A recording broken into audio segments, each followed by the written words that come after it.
Здравствуйте, в эфире обзор чрезвычайных происшествий, в студии Юрий Осипов.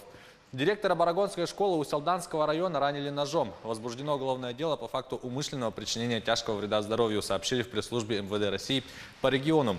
25 мая около часа ночи по якутскому времени в дежурную часть поступило сообщение от диспетчера скорой медицинской помощи о том, что к ним доставлен 33-летний местный житель с ножевым ранением в живот. Подозреваемого задержали во время следственных мероприятий, он дал признательные показания.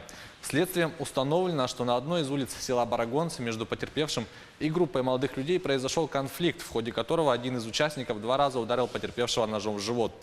Нож обнаружен и изъят с места происшествия. Подозреваемый задержан и помещен в изолятор временного содержания.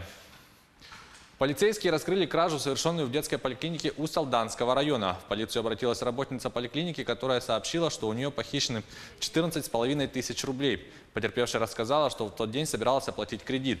Женщина оставила сумку с деньгами в регистратуре. Когда вернулась, денег в кошельке уже не было. Подозреваемым оказался ранее неоднократно судимый за кражи 53-летний мужчина.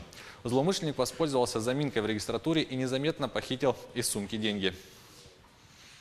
В Тампонском районе 2 молодых людей подозреваются в краже со склада. С территории частного склада было похищено 6 автомобильных колес общей стоимостью 60 тысяч рублей. В ходе оперативно-розыскных мероприятий сотрудники уголовного розыска установили 2 подозреваемых. Ими оказались 16-летний и 19-летний молодые люди. Выяснилось, что подозреваемые ночью проникли на территорию склада и похитили товар из кладовой. Перебросив колеса через забор, злоумышленники покинули территорию. Похищенное обнаружено полицейскими в ходе обыска в гараже у 19-летнего подозреваемого. В Жатае полицейскими по горячим следам раскрыта кража велосипедов. В дежурную часть полиции поселка Жатай обратился 37-летний мужчина с сообщением о том, что ночью из подъезда его дома неизвестные похитили принадлежащий ему велосипед.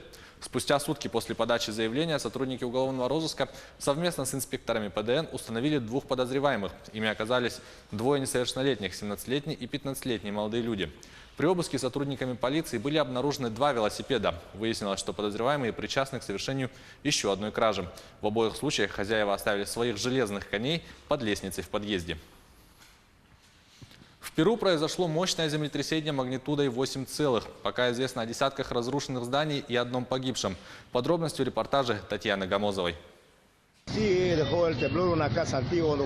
На севере Перу произошло мощное землетрясение магнитудой 8. Его эпицентр располагался в 75 километрах к юго-востоку от округа Лагунас в регионе Сан-Мартин. Толчки начались на рассвете. По данным на вечер воскресенья по московскому времени, разрушено 50 зданий, включая школы, церкви и больницы. Погиб по меньшей мере 1 человек, более 10 пострадали. В некоторых городах нарушено электроснабжение. По информации властей, толчки ощущались на расстоянии сотен миль от перуанской столицы Лимы и даже в соседних странах. Президент Мартин Вискарра призвал жителей сохранять спокойствие. Он добавил, что стихийное бедствие совпало с одновременным визитом в Перу глав Колумбии, Эквадора и Боливии. Между тем, землетрясение частично задело и эти страны. В эквадорской Амазонии оно вызвало оползни. По последним данным, не менее 7 человек пострадали. Как заявили власти Перу, это самое мощное землетрясение в регионе с 2007 года. Это была рубрика «Чрезвычайные происшествия». Берегите себя.